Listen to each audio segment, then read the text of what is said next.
Ibu Suri sangat kesal dengan sikap Ratu. Kenapa ia bisa ingin bunuh diri? Ratu sangat kebingungan menjawabnya karena ia belum mempersiapkan alasannya. Tiba-tiba Huajin pingsan. Ratu pun memilih untuk berpura-pura ikut pingsan agar tidak diinterogasi lebih lanjut oleh Ibu Suri Agung. Hanya saja hal tak terduga terjadi. Raja lebih memilih membawa Huajin pergi dari sana dibandingkan dirinya. Beruntung ada Byong In yang kemudian membawa Ratu, sehingga kehormatannya bisa terlindungi. Di situ Raja dan Byong In saling menatap tajam. Ayah Ratu menangis terseduh-seduh. Ia pun meminta maaf tidak mengetahui jika putrinya selama ini menderita. Byong In membawa Ratu ke kamar. Hon Yong dan Dayang Choi juga tidak bisa menahan air mata mereka. Ratu justru kesal dengan tingkah mereka. Sebab menurutnya ia tidak bisa mengatasi kondisi seperti ini dan lebih baik ia tidak membuka mata saja. Byong In mengingat kembali kebersamaannya bersama sang ratu. Ia seperti tidak terima orang yang ia cintai diperlakukan seperti ini oleh raja.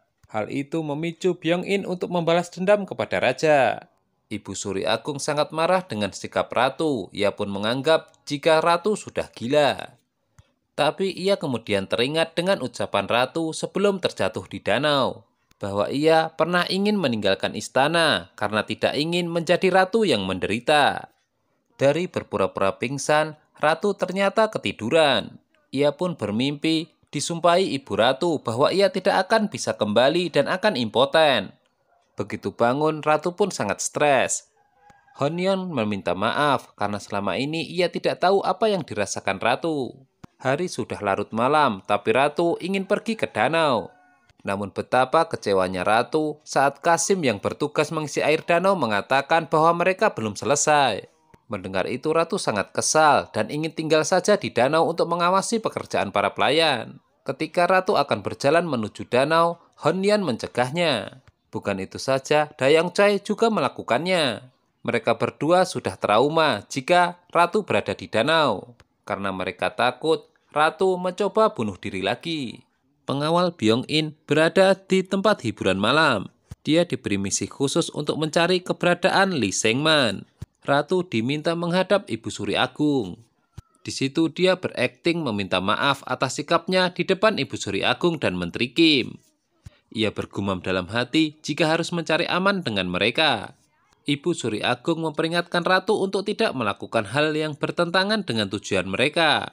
Tentu Ratu berjanji jika ia akan taat. Di belakang, Menteri Kim membuat gerakan rahasia. Sementara itu, di sisi lain, Raja mulai yakin bahwa mereka selama ini salah paham dengan Ratu. Menurutnya, Ratu bukanlah orang yang seperti yang ia pikirkan.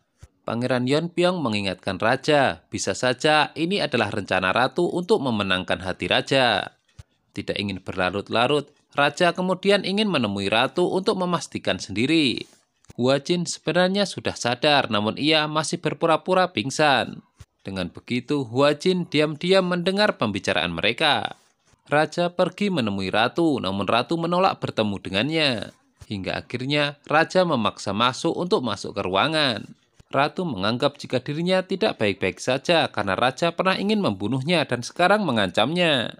Melihat Ratu kesal, Raja memilih untuk pergi. Sebenarnya yang membuat Ratu kesal adalah dia memiliki banyak masalah di istana. Namun sampai sekarang dia juga belum tahu kapan bisa kembali ke masa depan. Huajin telah terbangun, Raja kemudian mengunjunginya. Raja mengatakan jika ia takut kehilangan Huajin, maka untuk itu ia tidak boleh melakukan hal seperti itu lagi. Di sisi lain, Byong In menemui ayahnya yaitu Menteri Kim. Ia mengatakan jika sudah memutuskan posisi apa yang ia inginkan, yaitu kepala Departemen Kehakiman. Huajin merasa tidak tega melihat kondisi pelayan pribadinya. Ia pun begitu terharu dengan kesetiaan pelayan pribadinya itu. Huajin kemudian menyarankan agar ia mencari persembunyian yang aman. Di istana tersebar kabar jika Ibu Suri Agung sangat kesal dengan Ratu.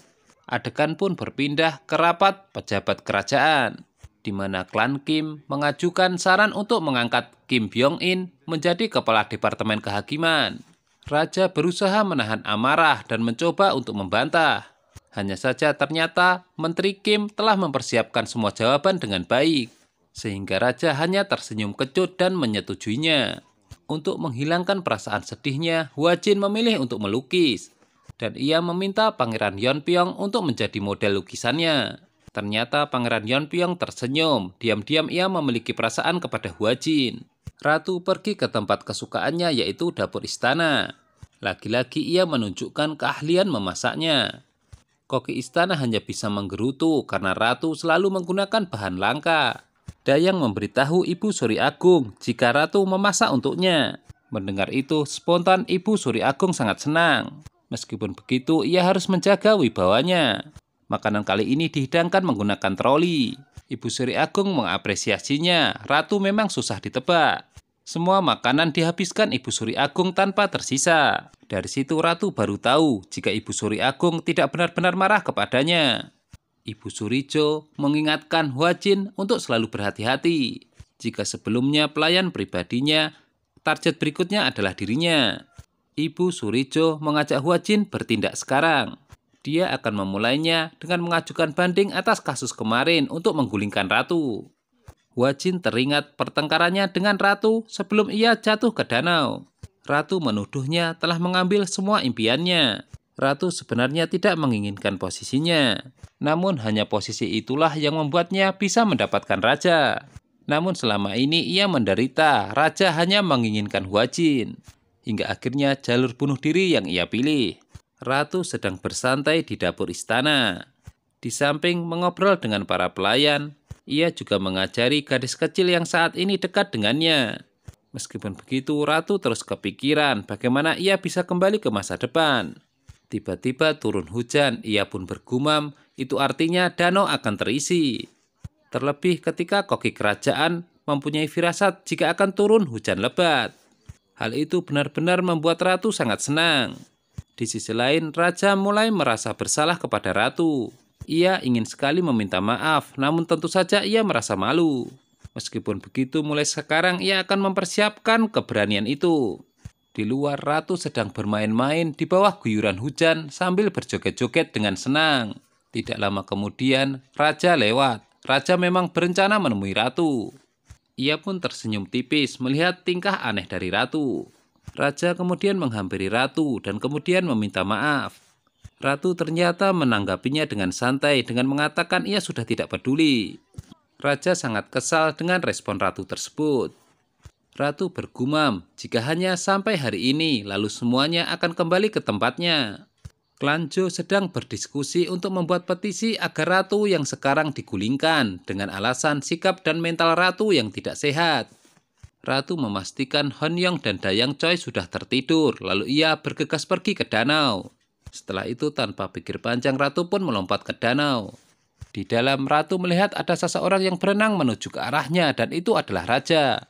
Ia berusaha menyelamatkan ratu, tetapi ratu sebenarnya melawan karena ia tidak ingin kembali keluar dari air. Nah loh, kenapa bisa begitu ya? Untuk mendapatkan jawabannya, jangan lupa tonton kelanjutannya hanya di Mail Channel ya. Terima kasih.